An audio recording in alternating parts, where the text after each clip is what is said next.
Good morning, everyone. I'm going to call this meeting of the Zoning and Planning Committee to order. My name is Andrew Johnson. I'll be chairing the meeting today, and I'm joined by Council Members Reich, Goodman, and Warsame. We have a quorum of the committee today with 2 public hearings and additional consent items here. So I'm going to go ahead and move the consent items, but continue item number 7. I know we've got a little bit more we've been chatting about doing with that item. So any discussion on those items from my colleagues? Councilmember Reich. I would like to move item 5 without recommendation. Further clarification. It's a pretty significant zoning change. I'm surprised it's even on consent. That sounds fine. Then I guess what we'll do is why don't we move items 3 and 4 and 6 first with recommendation, and then we'll separately postpone 7 and then take a vote on 5. How does that sound? Sounds good. Perfect. So I'll go ahead and move items 3, 4, and 6 for recommendation. Any discussion on those items? Seeing none, all those in favor, please say aye. Aye. That motion carries. Item number 7, I'm going to move postponement of for a cycle. All those in favor, please say aye. Aye. That carries. And then item number 5, we have a motion by Councilmember Reich to move that without recommendation. Correct. All right. Any discussion on that item? All those in favor, please say aye. Aye. That motion carries. All right. We have 2 public hearings then today. Our first is interim use permit for Catholic Charities.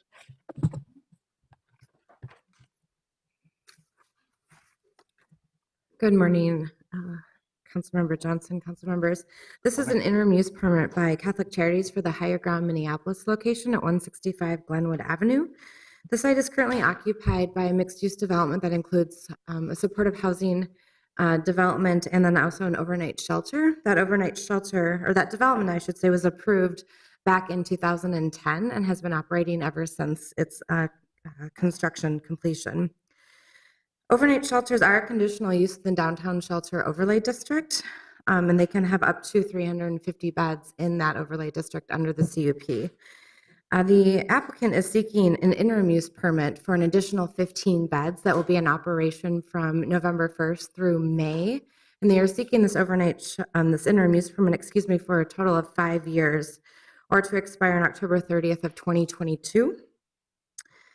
There are standards for overnight shelters in the overnight shelter overlay district, and the use is in compliance with those. And so staff is recommending approval of the 15 shelter beds as an interim use permit until October 30th of 2022. And for those of you who would like a visual of what the existing building looks like, I'm sure many of you know this is located at 165 Glenwood, just east of Lindale Avenue. And I will stand for any questions. All right, thank you. Committee members, are there any questions? Not seeing any. Okay, we'll go ahead and thank you for the presentation. We'll go ahead and open up the public hearing for the interim use permit. Is there anyone here to speak on this item? Anyone here to speak? Anyone? All right, we'll go ahead and close the public hearing. Councilmember Goodman. Thank you, Mr. Chair. I want to move approval of this item and thank Catholic Charities for the work that you're doing to try to make up for the loss of 50 beds. One of the 100 beds that need to be opened, 50 will be in my ward at First Covenant Church, and now 15 additional beds will be downtown due to the good graces of Catholic Charities who's stepping in. The rest of the beds will be spread out over a number of sites, perhaps others downtown, until we reach the 100 beds needed for the winter shelter. And so I think this is a perfect example of collaboration between the shelter providers to try to figure out how to just increase their numbers each a little bit in order to try to solve the problem. As always, Catholic Charities has really stepped up and assisted in many positive ways. So I want to call them out for the work that they're doing and thank you. You know, it would take a lot for me to say that we should expand the shelter situation downtown. I think this is a very thoughtful way to do it. Thank you. We have a motion to approve. Any additional discussion? Seeing none, all those in favor, please say aye. Aye. The motion carries. Move on to our second public hearing. We have an interim use permit by Verizon Wireless.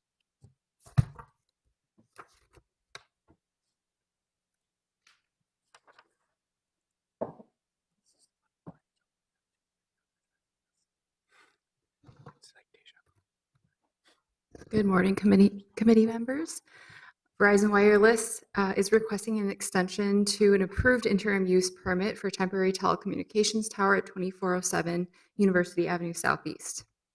The site is zoned C3A, and it also is in the pedestrian-oriented overlay district and the University Area Overlay District. The site contains a 6-story days hotel and a 167-space surface parking lot. The site is 1 block southeast of TCF Stadium. Here is a view of the site. You can see the existing telecommunications tower, which is commonly referred to as a cell on wheels in this situation because the equipment is confined to a custom designed vehicle. These are typically used to handle temporary surges in cellular traffic when existing infrastructure is insufficient. No changes are proposed at the time. Presently, the equipment is integrated into an International Durastar 4300 truck. The equipment primarily consists of a 60-foot telescoping mast with antennas attached, an equipment cabinet, and a generator. The truck would continue to be parked in a 40-foot by 40-foot section of the surface parking lot and screened on all sides by a 6-foot fence covered in black mesh. Here's another view, and there's another view of the location. An interim use permit is being requested in this case. A conditional use permit would typically be required, otherwise a temporary permit for up to 15 days. But because the interim use is temporary, the council may waive conditions that would otherwise apply through the CUP. A little background. So the original request was approved by the City Council in July of 2015. The purpose of the original request was to address increased cellular usage generated by the Vikings games taking place at TCF Stadium. However, as a condition of approval, the council required that the equipment would be removed within a week of the last home game for the Vikings games at the 2015-16 season at TCF Stadium. The Verizon then requested an additional 18-month extension. At that time, they stated that the substantial growth in the area was overburdening the existing infrastructure, and this was approved by the City Council in February of 2016, and that was to last until June of 2017. And then earlier this year, Verizon requested an additional 12 months, stating that the permanent site had not yet been located. And so the City Council did not grant the full 12 months, but they granted it for a 3-month extension, and that expired at the end of last month. So Verizon has submitted the current interim use permit extension for an additional 12 months, stating that that would allow them for sufficient time to find another site and also construct the equipment. Since the most recent interim use permit extension was granted, the applicant has also applied for the permanent location. So they have found a location at 615 Washington Avenue Southeast, and this was approved administratively on September 20th. The applicant has indicated that the rooftop installation would take approximately 6 to 7 weeks, but based on the applicant's information, staff finds that it would be reasonable to expect that it would be completely installed within about 4 months. This is just a summary of the findings that are also found in the staff report. Staff finds that the 12-month extension could potentially impact redevelopment opportunities for the site, which contains the large parking lot, as we mentioned, but that a 4-month extension would allow for Verizon to find a permanent solution and a permanent site for their new tower. Staff is recommending that the City Council grant the interim use permit for a 4-month extension, requiring that the equipment be removed completely by February 20th of 2018. And I'm here with any questions. Thank you. Do we have any questions from committee members? I do have one question for you. I received a letter from the applicants, and they had claimed in there that folks within part of the area would be unable to call 911 if this tower is removed. Is there merit to that finding? It seems to me that wouldn't other carriers such as Sprint and AT&T be able to provide that overlapping coverage when it comes to emergency services? I don't believe I'd be qualified to say exactly what the capabilities would be, but there is some coverage. Let me see if I can pull up another map.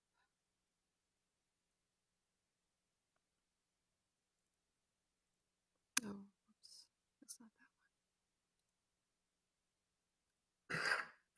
one. There is a map in the staff report attachments that shows the coverage. I'll try to pull that up.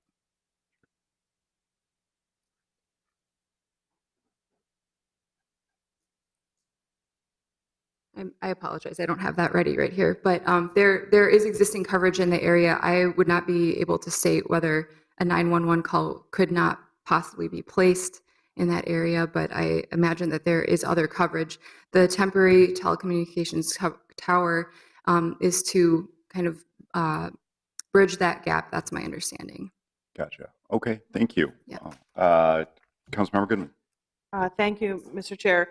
I'm wondering if we could ask our own 911 operators the answer to that, because this is like a story of woe from Verizon, now followed by a threat as to why they can't seem to get on track with getting rid of this over a long period of time. And I think it's truly unconscionable to suggest that there'd be no 911 service. That's kind of the last straw for me. So despite what they get up and tell us today, I'm going to move to postpone this and get information from 911 specifically regarding this threat, that all of a sudden people in this area will have no access to 911. So I don't particularly appreciate being threatened by Verizon when we were pretty clear about the ongoing extensions to this last time, and apparently they didn't hear that, and the response was, well, then you won't have 911. I'd be very interested in what Heather Hunt has to say about that. I don't think we can ask her to run up here right now, so we might need another cycle to determine what happens next. Thank you. I'll go ahead and open the public hearing. If the applicant would like to speak, or anyone else, please come on up.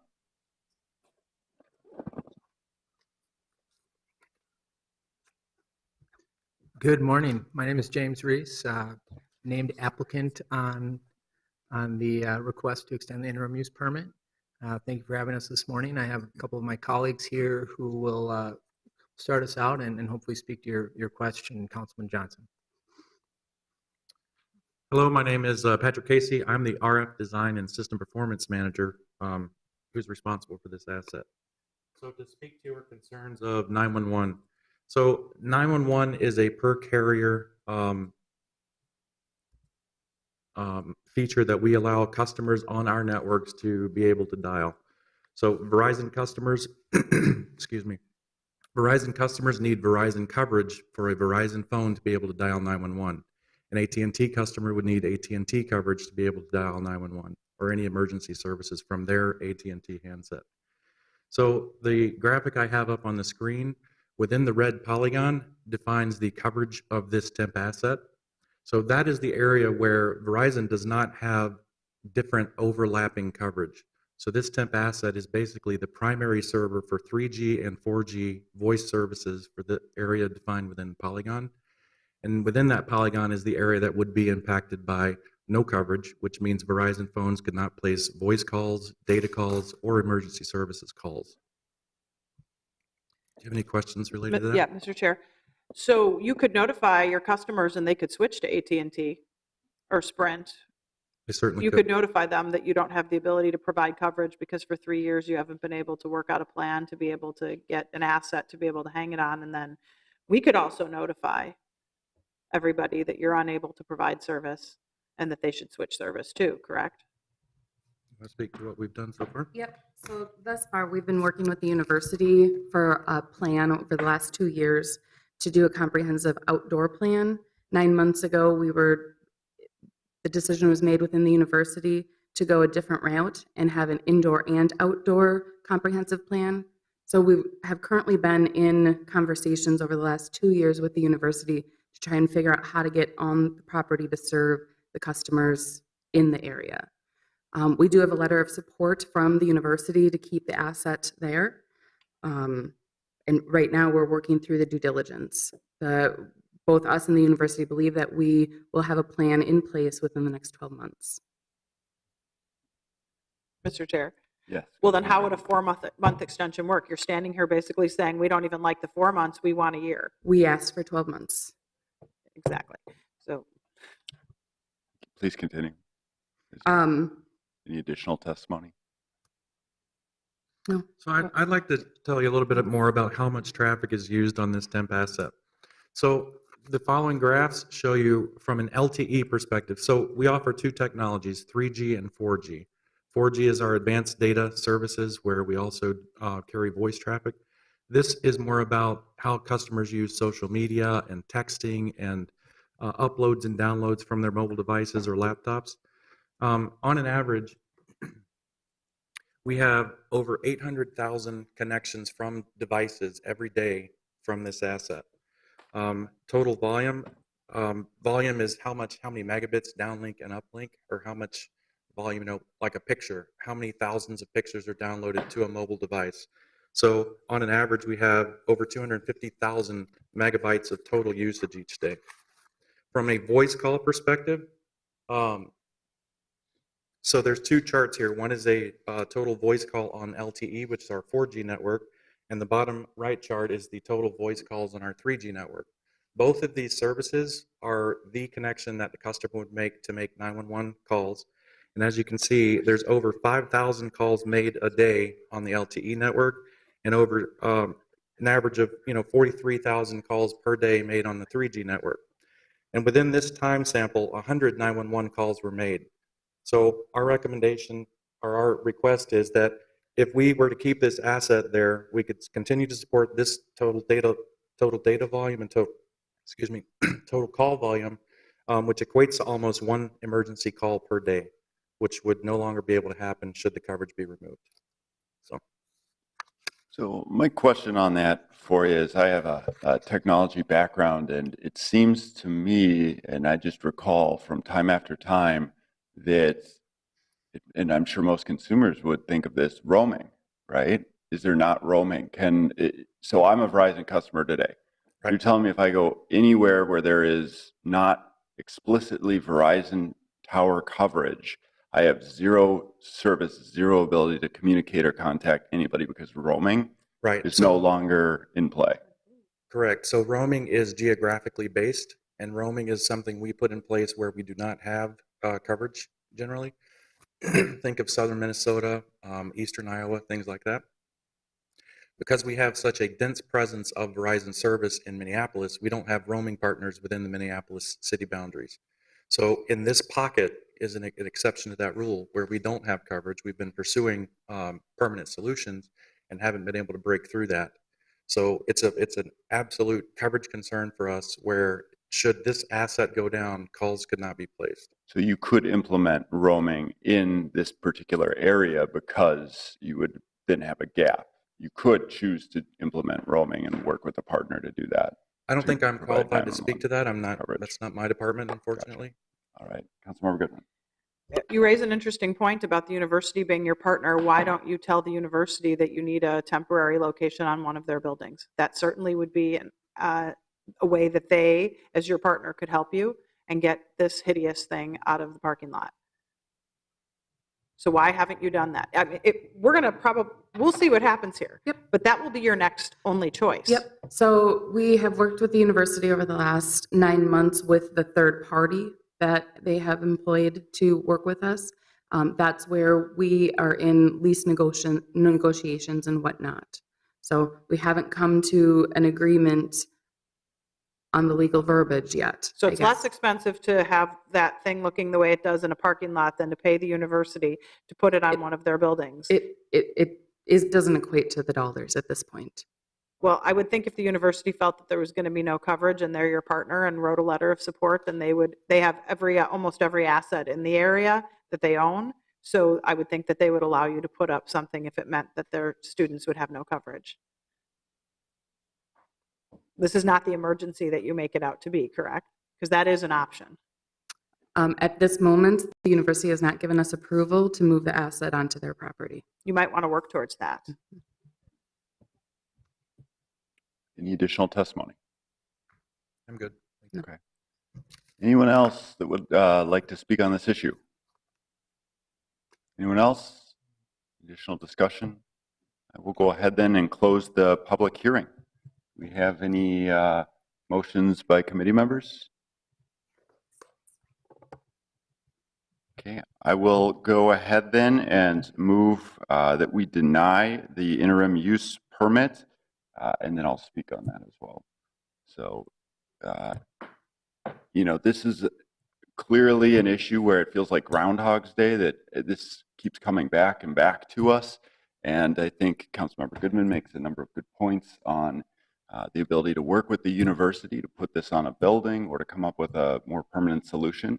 I do think it is concerning, this idea of losing 911 service, but this would be a recommendation to the full council that we deny the interim use permit, which would then give us between now and next Friday in order to do the research and to consult with our 911 services and make a determination and get the information we need so that the full council has the ability, if there's truly a loss and if there's no other way, in order to approve the interim use permit. So I feel comfortable today making this motion, knowing that the full council will then have that information as well from our 911 department.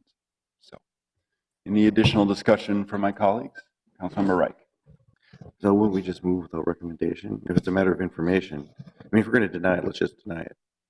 But if we have any hope of proving it, we should maybe move without recommendation. If it's a matter of not having information for us. So if the chair's intent is to deny this, let's just do it and not pretend that we're waiting for information. But if it is for information, then we should move without approval. Certainly. So I would say in terms of my intent, I feel confident today that there are alternative approaches for it. So I would feel comfortable moving to deny this, but then double checking with 911. There's always going to be, I feel, exceptions to the rules, or always the ability to get additional information. And so I feel comfortable moving denial today. But if my colleagues would prefer to move without recommendation, that's fine as well. But Mr. Chair, we'll just go ahead with the motion. Your motion Yes. to deny would require a corresponding staff direction to draft findings. And again, those findings, which would be prepared for the full council, have to be based on information that's in the record, factual information. So I think Councilmember Reich's suggestion is potentially a valid one to consider.